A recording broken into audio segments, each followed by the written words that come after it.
Hello everyone, నమస్తే. Welcome to Hema's home kitchen and blogs. కాకరకాయ కూర అంటేనే చేదుగా ఉంటుందని చాలామంది తినడానికి కూడా ఇష్టపడరు కదా. కానీ ఈరోజు నేను అసలు చేదు అనేదే లేకుండా చాలా రుచిగా ఈ కాకరకాయ కూర ఎలా చేయాలో చూపించబోతున్నాను. ఇందులో నేను చెప్పే చిన్న చిన్న టిప్స్ని ఫాలో అవుతూ చేస్తే కాకరకాయ కూర చాలా టేస్టీగా ఉంటుంది. వేడి వేడి అన్నంతో ఈ కూర కలుపుకొని తింటే చాలా బాగుంటుంది. మరి ఆలస్యం చేయకుండా రెసిపీని స్టార్ట్ చేసేద్దాం. వీటి కోసం నేను 1/2 kg కాకరకాయలని తీసుకున్నాను. ఇప్పుడు ఈ కాకరకాయల పైన గరుగ్గా ఉన్న దాని అంతటిని ఇలా తీసేయాలి. ఇదే విధంగా అన్ని కాకరకాయలకి పైన గరుగ్గా ఉన్న వాటిని అంతటిని తీసేసి వీటిని చక్రాల్లా కట్ చేసుకోవాలి.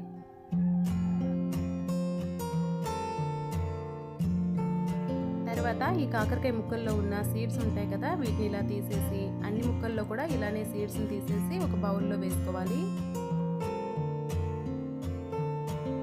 ఇందులో 1/2 టీ స్పూన్ సాల్ట్ని, 1/2 టీ స్పూన్ పసుపుని వేసుకొని ఈ పసుపు సాల్ట్ ముక్కలకి పట్టేలా బాగా కలుపుకొని వీటిపై మూత పెట్టి ఒక 15 నిమిషాల పాటు పక్కన పెట్టుకోవాలి.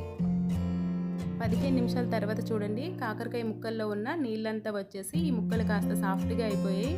ఇప్పుడు ఈ ముక్కలన్నిటిని నీళ్ళేమి లేకుండా ఇలా గట్టిగా పిండేసి ఒక ప్లేట్లో వేసుకొని వీటిని ఇంకొకసారి శుభ్రంగా కడిగి నీళ్ళేమి లేకుండా పిండి తీసుకోవాలి. తర్వాత స్టవ్ పై కడాయిని పెట్టుకొని ఇందులో 2 స్పూన్ల నువ్వుల్ని, 1/2 టీ స్పూన్ జీలకర్ర, కొంచెం మెంతుల్ని వేసుకొని ఈ నువ్వులు గోల్డెన్ కలర్ వచ్చేంత వరకు లో ఫ్లేమ్లో పెట్టి ఫ్రై చేసుకోవాలి.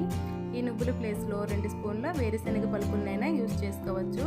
ఇప్పుడు వీటిని చల్లార్చుకొని మిక్సీ జార్లో వేసి మెత్తని పొడిలా చేసుకోవాలి.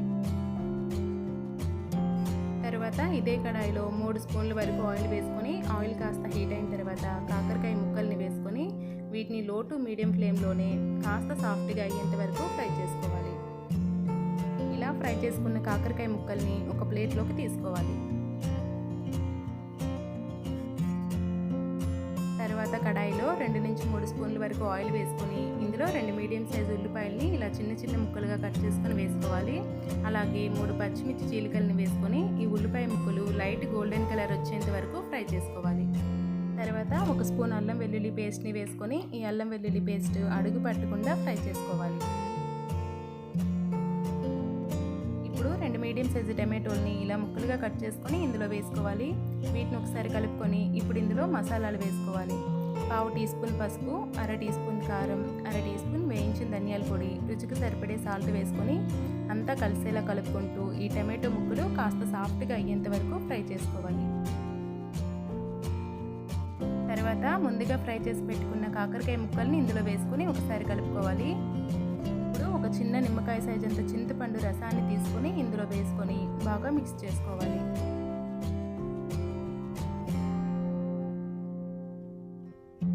తర్వాత ముందుగా ఫ్రై చేసి పౌడర్గా చేసి పెట్టుకున్న నువ్వుల పొడిని ఇందులో వేసుకొని కలుపుకోవాలి.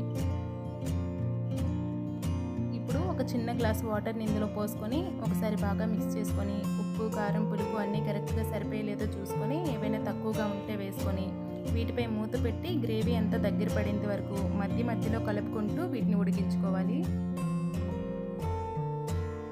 కాసేపటి తర్వాత చూడండి, గ్రేవీ అంతా దగ్గర పడి కూర ఆల్మోస్ట్ రెడీ అయిపోయింది.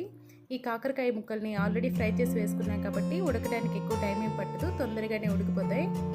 లాస్ట్లో కొంచెం కొత్తిమీర తరుగుని వేసుకొని మిక్స్ చేసుకొని స్టవ్ ఆఫ్ చేసుకుంటే ఎంతో టేస్టీగా ఈ కాకరకాయ కూర రెడీ అయిపోతుంది. ఈ కాకరకాయ అసలు చేదనేదే లేకుండా ఉండడానికి ముందు కాకరకాయ పైన గరుకు భాగాన్ని తీసేయాలి. తర్వాత కాకరకాయ ముక్కల్ని ఉప్పు, పసుపు వేసి పిండి తీసుకోవడం వల్ల చాలా వరకు చేదుపోతుంది. ఈ కూరలో వేసిన నువ్వుల పొడి, చింతపండు రసం ఉన్న కాస్త చేదుని కూడా బ్యాలెన్స్ చేసి అసలు చేదనేదే లేకుండా చేస్తుంది. ఈ టిప్స్ ఫాలో అవుతూ ఈ కూరని తప్పకుండా ట్రై చేయండి. మరిన్ని రెసిపీస్ కోసం ఛానల్ని సబ్స్క్రైబ్ చేసుకోండి.